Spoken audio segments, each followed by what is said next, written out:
Welcome to the Radiant Visalia podcast. Join us at one of our two services, 9 a.m. and 10:45 a.m. Download the Church Center app or visit our website, radiantvisalia.com, to stay connected with us. All right, enjoy. There is a heavenly city that I'm compelled to find.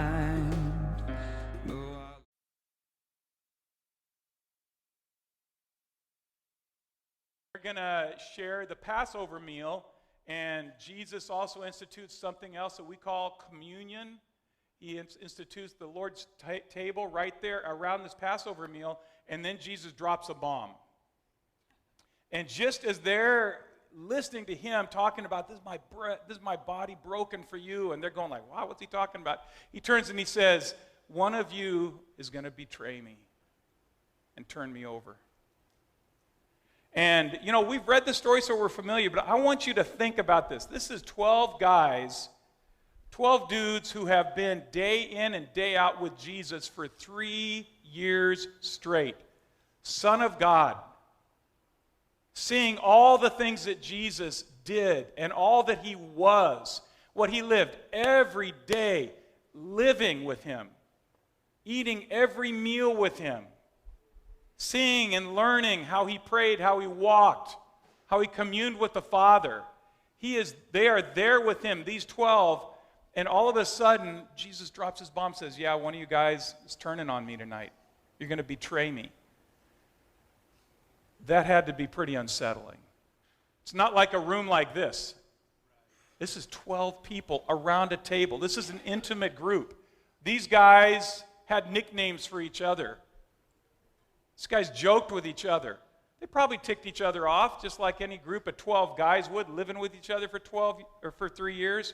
But this was an intimate group, and Jesus says, one of you is going to betray me.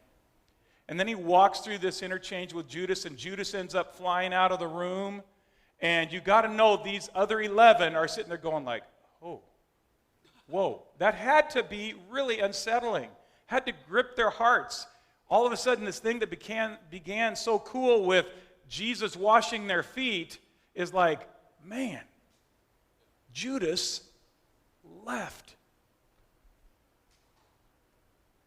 Then Jesus drops a second bomb and he says, hey, I need to let you guys know something. I'm going to leave you. I'm saying adios. I'm going. I'm leaving. And not only am I leaving you, but where I'm going, you can't go with me. Now, we know, looking back, what he was talking about, right? Do we pretty much know what he's talking about? Where was he going? He was going to the cross. He was going to the cross. But they didn't catch that, and all of a sudden Jesus says not only is there's betrayal here, but then he says, I'm leaving you guys. I'm taking off, and you can't follow me. Well, that's pretty unsettling. That would make me a little bit anxious. The guy that I've been following for 3 years, that I've given up my life for, is now saying, hey, I'm taking off, see you later, and you can't go. I'm going to be a little nervous about what this means. Well, Peter's had enough of all this unsettledness, and Peter stands up, probably at the end of the table. He stands up and he turns, he says, you know what? I don't care what anybody else does. Jesus, I'm going to go with you wherever you go.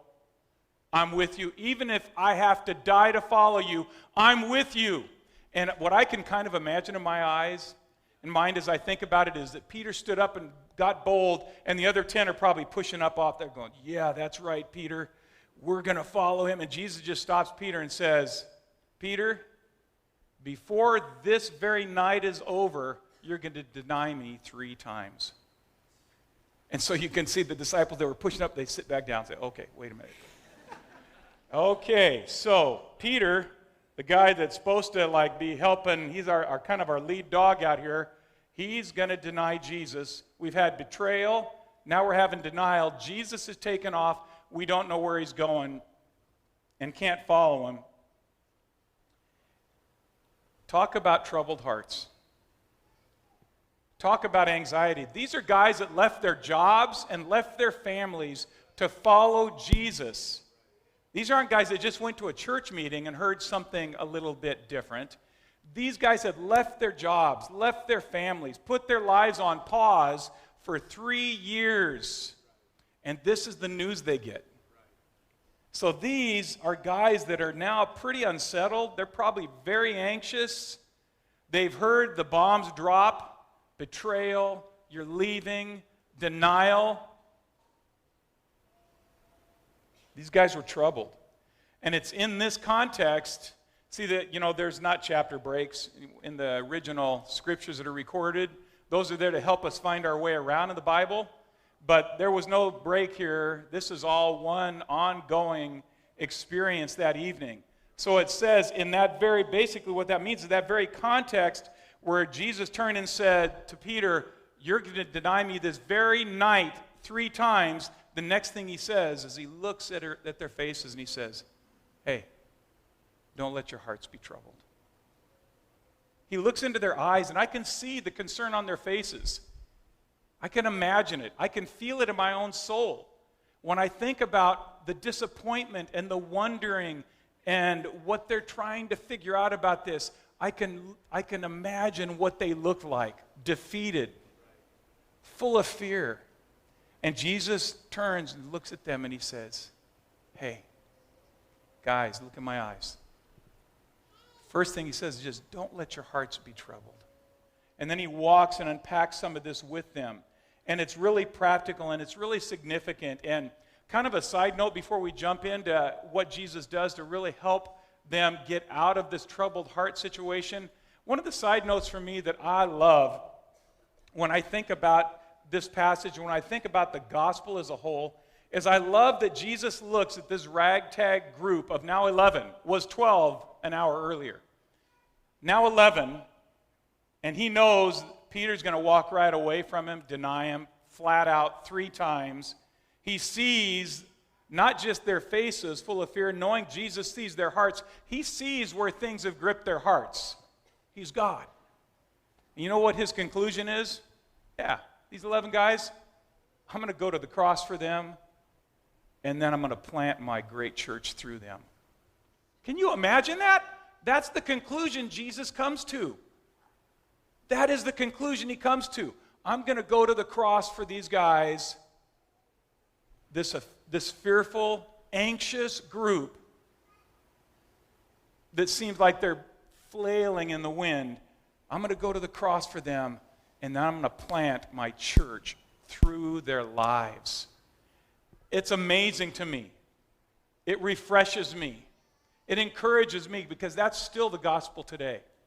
That Jesus comes and looks at people like you and I that have weakness in our lives.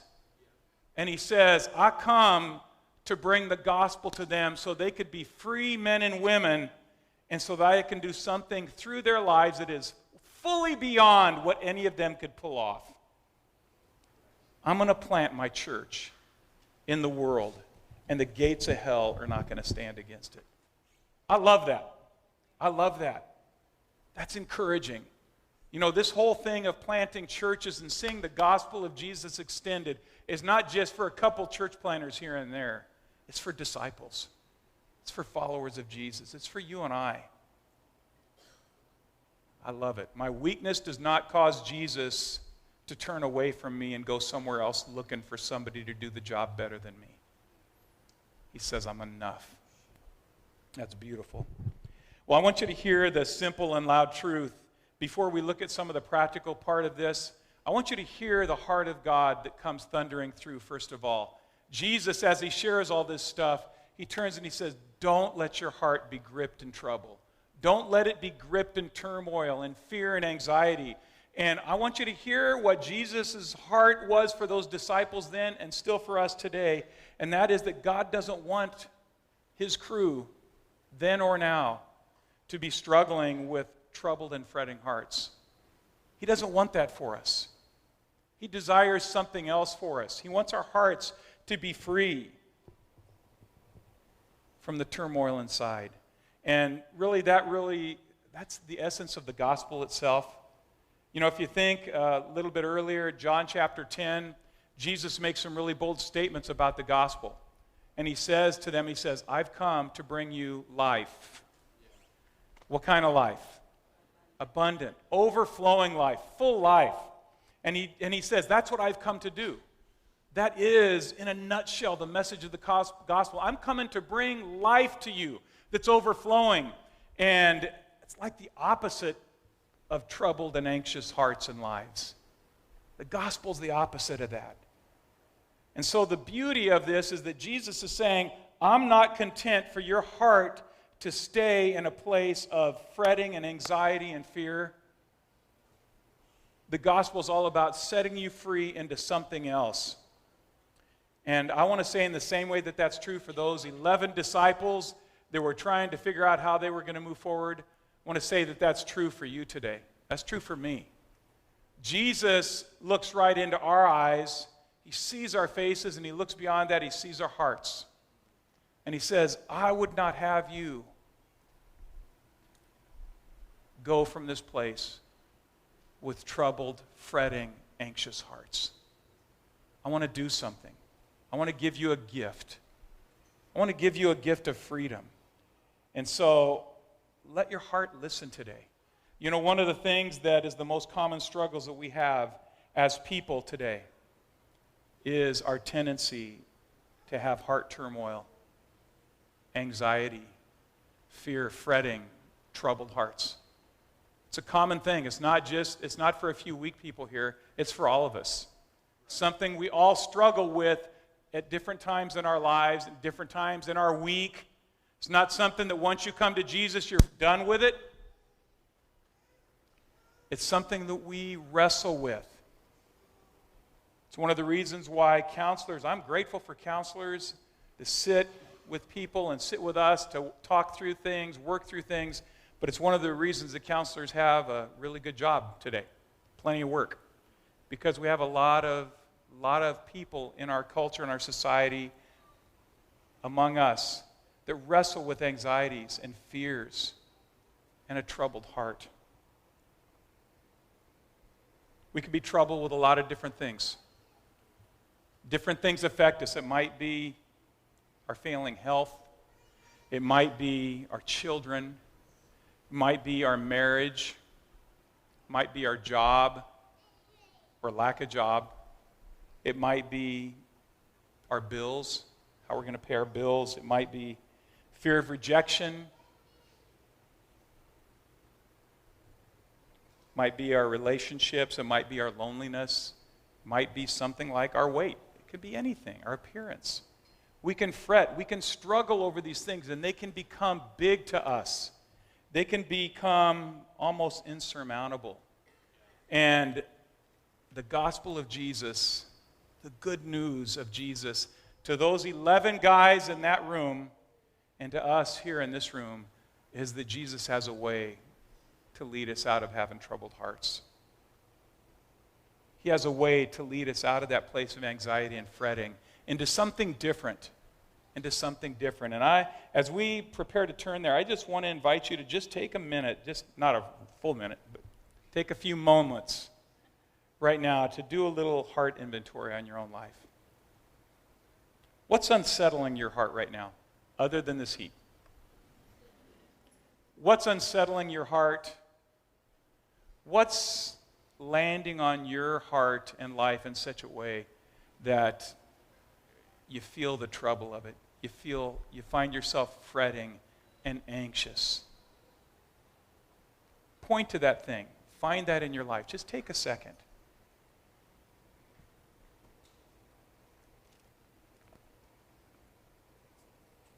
Again, the simple and loud truth as we look through some of these things is that God does not want to leave us in a place of a troubled and fretting heart. It is His good desire to bring us to freedom, to set us free from the turmoil inside. So as we look at these few verses and see how Jesus kind of leads a way for us to be able to be free from troubled hearts, before we jump there, I want to first of all just recognize what Jesus doesn't do, because I think it's significant. I notice that Jesus doesn't do something as he addresses these 11 guys and as he addresses us. The first thing he doesn't do is he doesn't rebuke them. He doesn't turn and rebuke them. Jesus doesn't turn and harshly say to them, "What are you doing having a troubled heart?" Sometimes we feel like, man, that's the dumbest thing. I know I shouldn't have things. I shouldn't do this stuff. And I know that God's, like I'm on the downside. God's pointing a finger at me. He said, "What are you doing this?" Notice that Jesus doesn't do that. He turns toward these disciples that he has spent every waking hour and sleeping hour with for 3 years, and he turns in kindness and gentleness and with an invitation. He turns and says, "I wouldn't have you live on with a troubled heart. I don't want that for you." I love that. I love that he comes gently towards them to lovingly lead them forward. Let that encourage us. The second thing that I see Jesus not doing here is he doesn't dismiss it.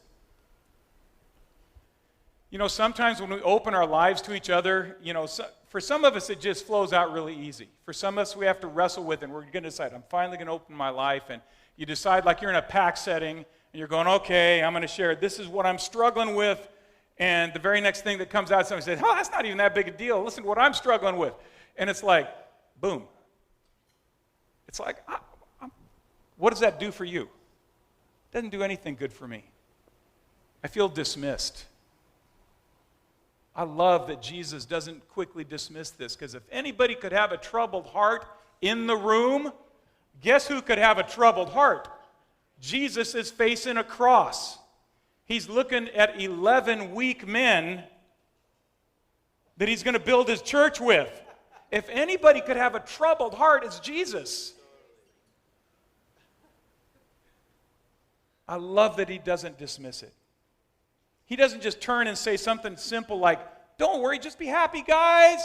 It's not some kind of a lame message with no meat to it. He does say something, and we're going to look at that. I think part of the thing that I also rejoice in Jesus not dismissing it, I'm reminded that Jesus also tells us, right? He says, "I'm coming to bring you peace, but in this world you're going to face many troubles." Okay, John 16:33. "I'm coming to bring you peace, great peace, powerful peace.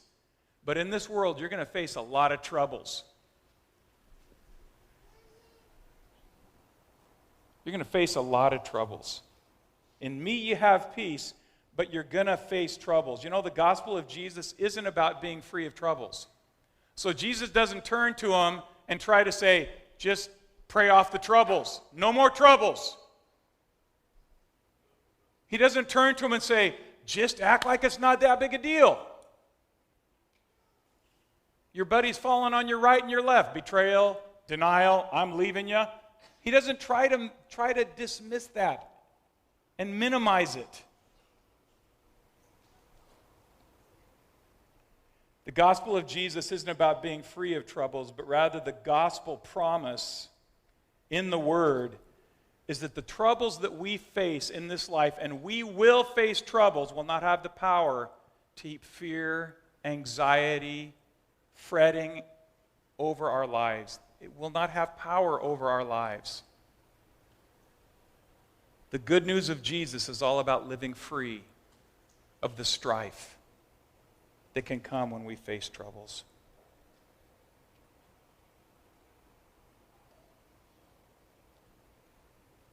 So how does Jesus come to lead us to overcome troubled and fretting hearts? What is his solution? First thing he does, verse 1. And some of this, don't dismiss this. Don't dismiss this. Because come on, there's got to be something bigger than this. But he turns to him and he says, "Don't let your hearts be troubled. Believe in God. Believe in me." That's the very first thing he points him to. He invites him, he says, "Believe me." What is another word? He's saying, "Trust me."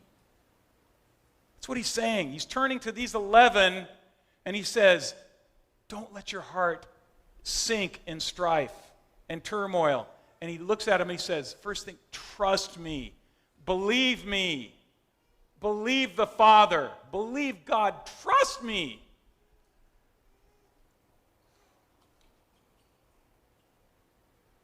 What he really does in saying that is he redefines the problem.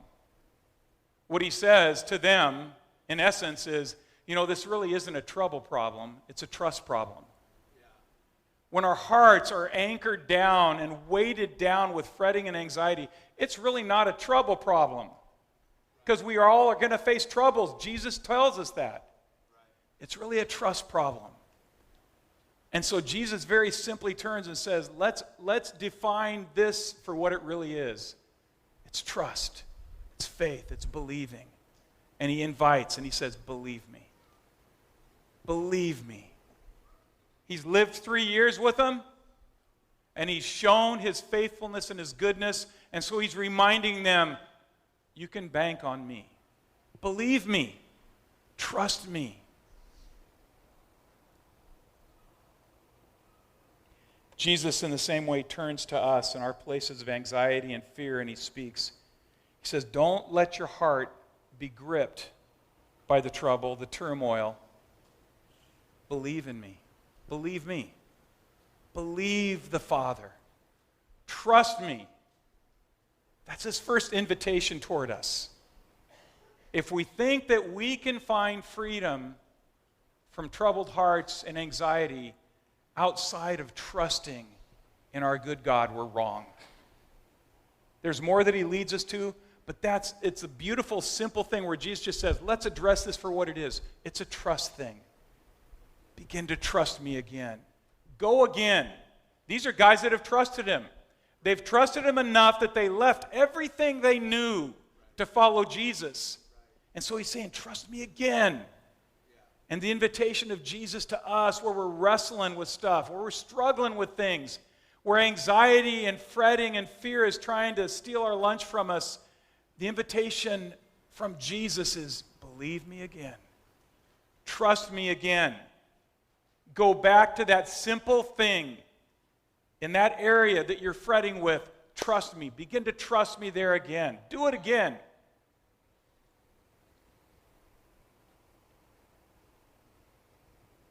Isn't it too simple? Isn't that too canned? How can that be? It really is this big invitation from God. And he says, do this. Trust me. Lean in. Second thing he does in verse 2, says, in my Father's house there's many rooms. And I enjoy this. What I see Jesus doing there is I see him reminding us that we are family. We're not just hooked up with him as partners. He says, in my Father's home, there's a room for you. He doesn't say, in my Father's hotel down the street. He doesn't say, in my Father's orphanage. He doesn't say, in a boarding school in heaven, there's room for you. He says, in my Father's personal home, there's a place for you. I don't want you to skip that too quick because you're familiar with these words. Because that's amazing. That's saying you get to live in the house of God, in Papa's house, the big house. You get to live there. You're not just accepted into this thing. You don't just have a place because you've accepted Jesus, and so you're included in this throng. You got a bedroom right next to Papa, Father God. And Jesus uses that to remind them of how significant they are. He says, you are family. You're a son. You're a daughter. Later on in this conversation, Jesus addresses that, says, I'm not leaving you as orphans. I'm not just connected with you because like I'm a foster this or I'm leading the orphanage. You are mine. You belong to the Father. That's meant to bring a sense of security and reassurance to our hearts that as much as it feels like at times in this world we're on our own, it's like, where are you? Jesus saying, remember, you belong to a good daddy, a good father.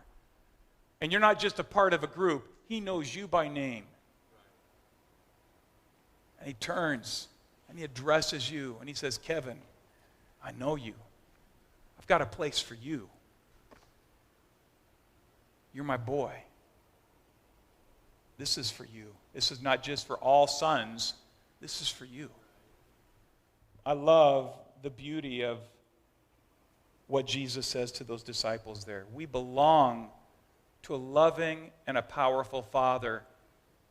Those of you here that are fathers and have experienced fatherhood, where you've seen a dad come to rescue you or where you've had to rescue somebody, there's something that wells up in a dad's heart in the design that God has created us for. There's something that wells up when you're chilling, when your children get challenged, when your children are maybe being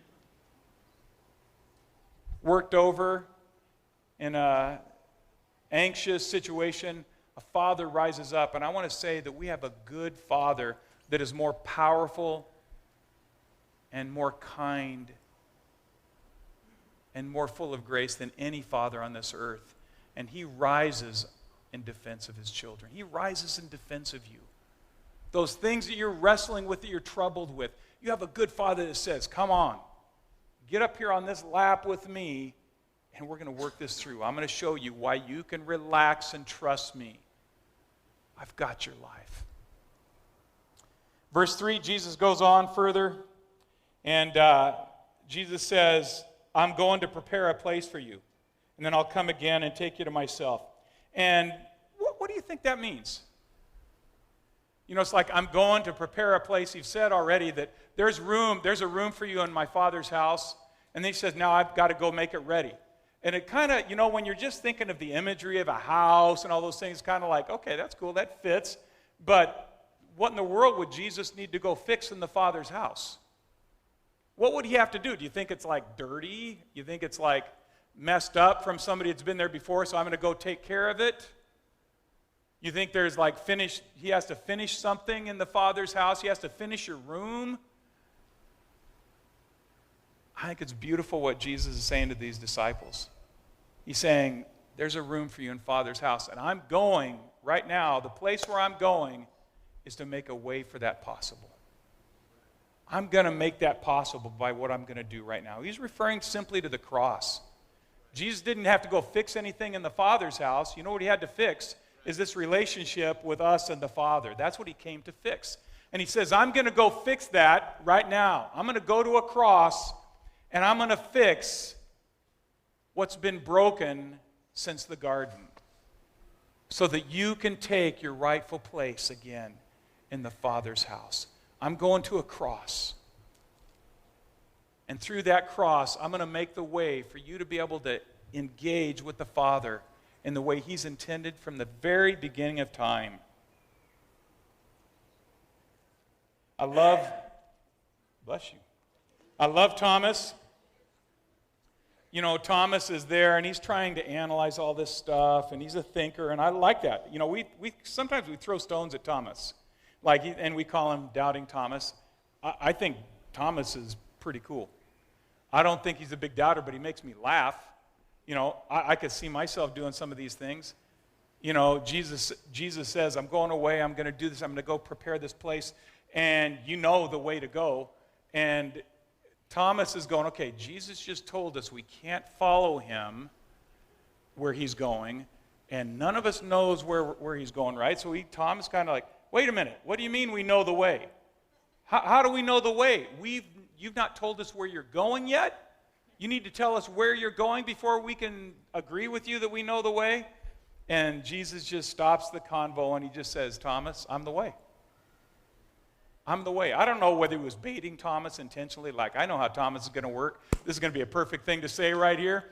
In my mind, I look at that and I smile, but he summarizes the gospel need that we have answering Thomas's question, and he says, I am the way.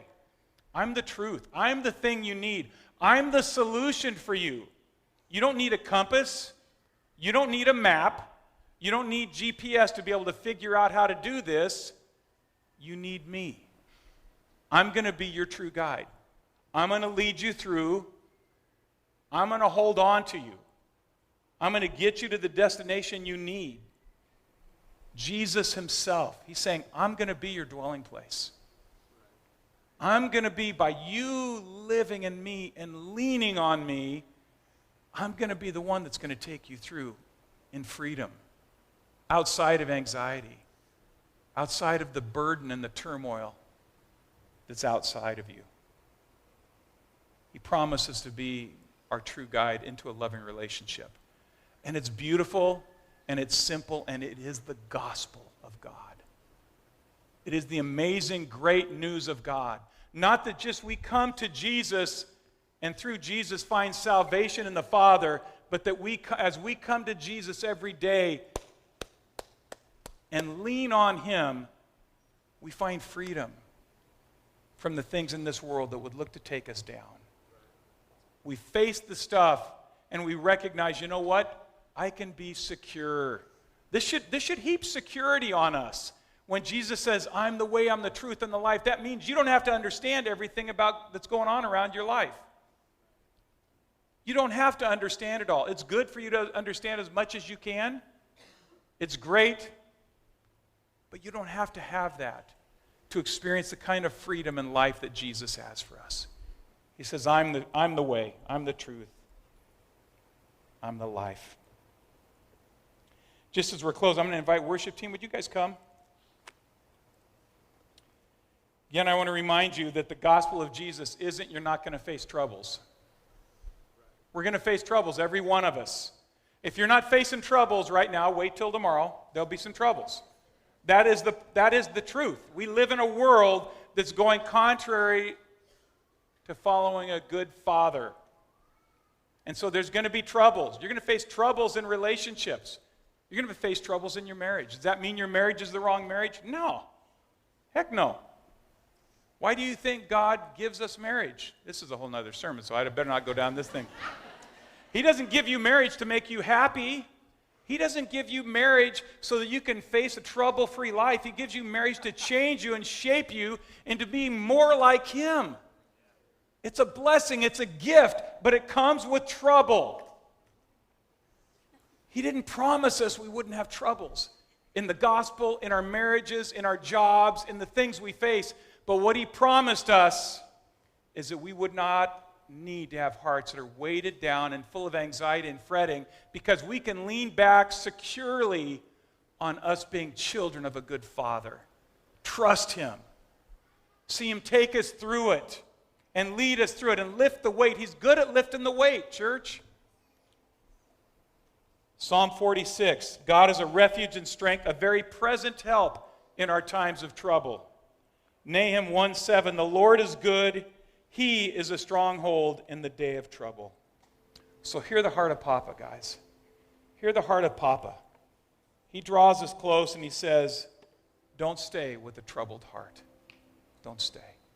Would you bring whatever frets and anxieties, would you stand? These guys are going to lead us, and then Travis is going to get up and direct us towards the table. But would you stand? Would you just stand and take that first step of saying, Jesus, I'm going to believe you. I'm going to trust you in this area again. Would you begin doing that with your heart? Begin letting go intentionally of the frets, the anxieties, the fears. And say, I'm going again, Jesus. I'm trusting you. I'm trusting you.